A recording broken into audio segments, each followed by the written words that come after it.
Welcome sa ating programang Boses ni Magdalena. Pakinggan na po natin ang pangalawang kabanata ng ating istorya. Makailang ulit na inisip at inanalyze ni Selena ang pangyayari. Ayaw niyang maniwala na magagawa yon ng asawa niya. Nang magkausap sila, ganun pa rin ang dahilan ni John. Nasa Cebu siya at busy sa seminar. Pilit na itinatago ni Selena ang nararamdaman niya. Nasasaktan siyang malaman na nagsisinungaling ang kanyang asawa. Sa opisina, pansin ni Arnel ang kalungkutan ni Selena. Ma'am Selena, pinapatawag ka raw ni Boss Arnel sa office niya. Ang sabi ng isang empleyada. Ganun ba? Sige, papunta na ako. Ang wika naman ni Selena. Pagkapasok niya sa opisina ni Arnel, nakatitig lamang ito sa kanya. Puno ng pag-alala. Pinapatawag niya raw po ko, sir? Tanong ni Selena sabay upo sa silyang nakaharap sa lamesa ni Arnel. Yes, dear. Malapit na ang deadline ng mga designs mo. Gusto ko sanang matapos ito agad para dumaan na sa pagsusuri. Paalala ni Arnel sa kanya. Yes, sir. Medyo nagkaka-mental block lang kasi ako. Kaya hindi ako makaisip ng mga bagong concepts. But I promise you, I can make it on time, sir. Pangako ni Selena.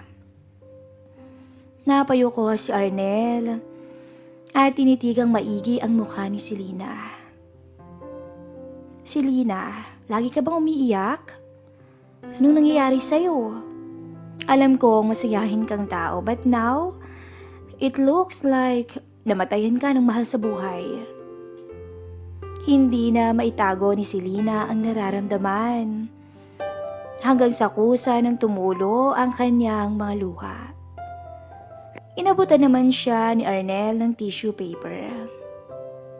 I'm sorry, Sir Arnel. Sabay singhot sa tissue. Okay, alam kong wala ako sa lugar para makialam sa buhay mo. Pero masyado lang naaapektuhan ang work mo. Like I said before, pwede kang mag-open up sa akin at sabihin ang problema mo, okay? Yumuko si Selena at pinunasan ang mga luha. Mapula ang mga mata niya na tumingala kay Arnel. I think may ibang babae ang mister ko. Nanginginig niyang sagot. Oh dear, sigurado ka ba? Opo, sir. Nagsinungaling po si John sa akin. Nalaman ko na wala talagang seminar sa Cebu. At nakita ko na merong babae na nag-message sa kanya. At may picture pa silang magkasama sa profile ng babae. Paliwanag ni Selena. Napakunot ng noo si Arnel at halatang hindi makapaniwala.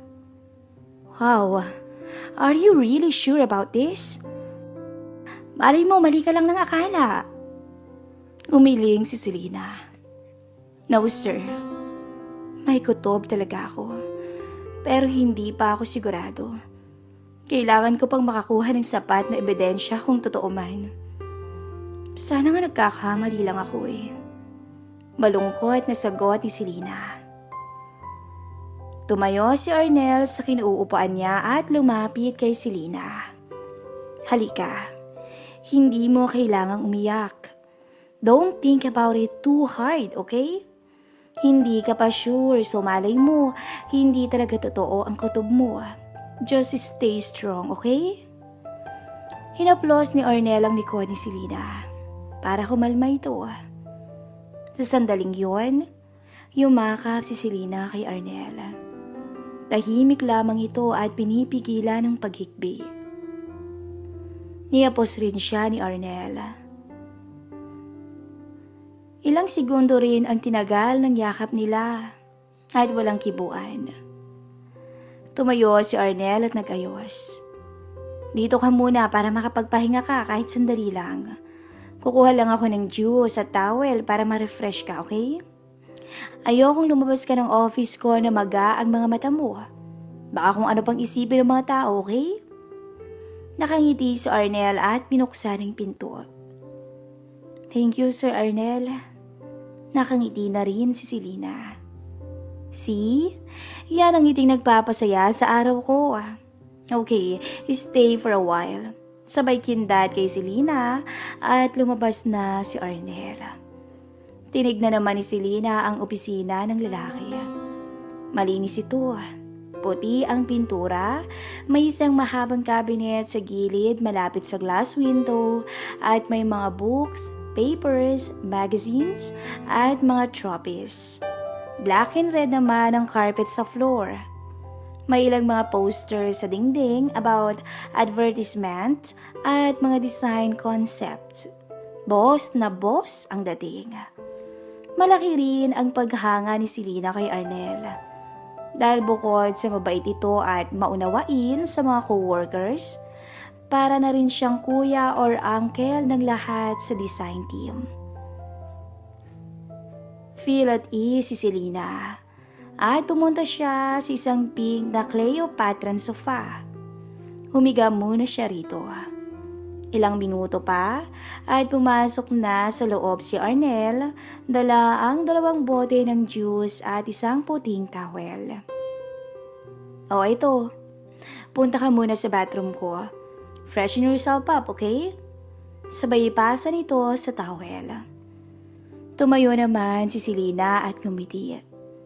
Nag-ayaw siya sa banyo.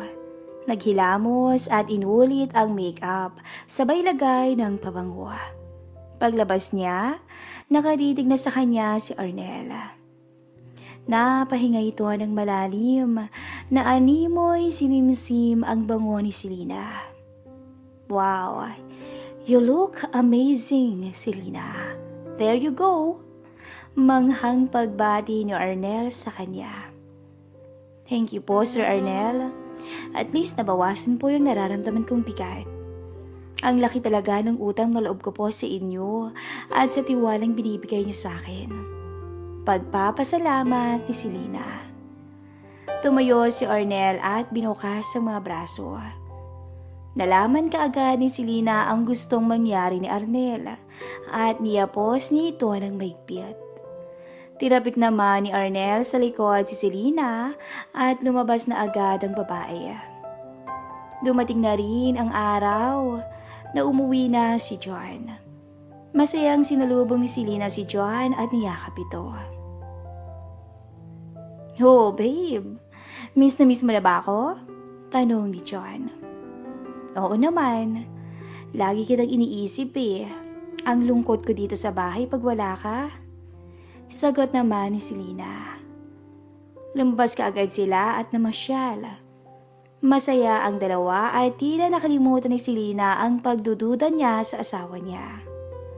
Kumain sila sa paborito nilang restaurant at nag-ikot-ikot sa isang mall. Pag-uwi ng bahay, naghanda kaagad sila para matulog. Nag-shower si John at matapos ay sumunod naman si Selena. Nakahiga na si John sa kama. Nang bumukas ang pinto at namangha siya sa nakita niya. Naka-white see-through nightie si Selena. Aninag ni John ang lahat sa misis. Napalunok ito na akala mo ay nakakita ng isang artista. Wow, babe! Ikaw ba yan? Pautal na tanong ni John. Ngumiti si Selena at kagatlabi ito habang papalapit sa kanya. Nakakaakit ang itsura. Talagang may maipagmamayabang siya na babae.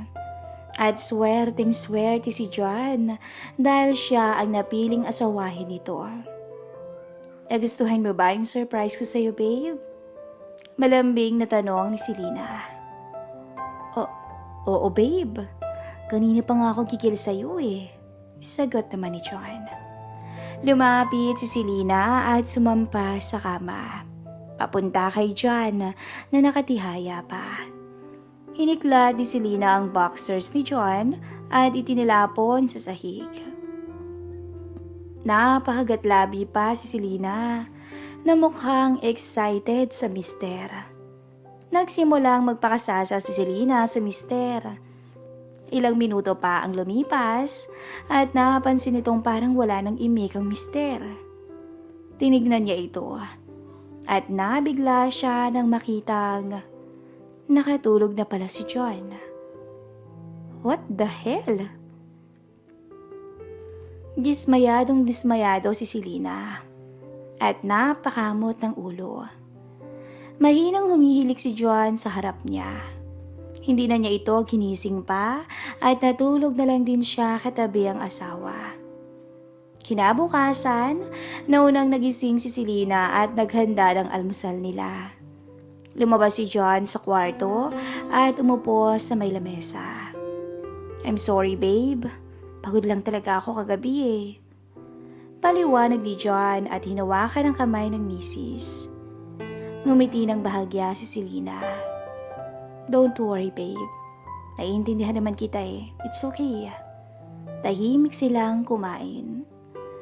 Gusto mang magtanong ni Selena kung ano ang nangyari sa Cebu, hindi niya magawa. Dahil alam niyang kasinungalingan ang lakad ni John. At baka masaktan lang siya kung patuloy pa itong magsisinungaling sa kanya. Nagbalik sa normal ang buhay ng mag-asawa. Pero may kakaibang napapansin si Selena kay John. Madalas na may kausap ito sa cellphone. At minsan, umuuwi pa ng malalim na ang gabi. Unti-unti na namang namumuo ang pagdududa ni Selena. Simula nung naudlot ang kanilang pagniniig, ay hindi na ulit pa ang tagpong yun. Isang gabi, umuwi ng madaling araw si John. Pagkabukas niya ng pinto, nasa sala at naabutan niya si Selena. Oh babe, gising ka pa pala? Pagtataka ni John. Matalim ang tingin ni Selena kay John. San ka galing? Diretsong tanong ng asawa. Di ba nag-text ako sa'yo kanina, birthday ni paring Alan? Pagdadahilan ni John. Tinawagan ko si paring Alan. Sabi niya nasa Batangas daw siya ngayon. Sagot naman ni Selena. Napabuntong hininga si John. John, hindi ko alam kung ano pang papaniwalaan ko sa mga sinasabi mo. Alam kong may tinatago ka sa akin. Pero please naman, misis mo ko. Tama bang magtago ka ng sikreto sa akin na kailangan mo pang magsinungaling? Napahawak sa bewang niya si John. Pwede ba babe? Pagpahinga na tayo. Pagod pa ako eh. Umalis ka agad si John at natulog. Napaiyak na lamang si Selena sa sala. Abangan po ang next part.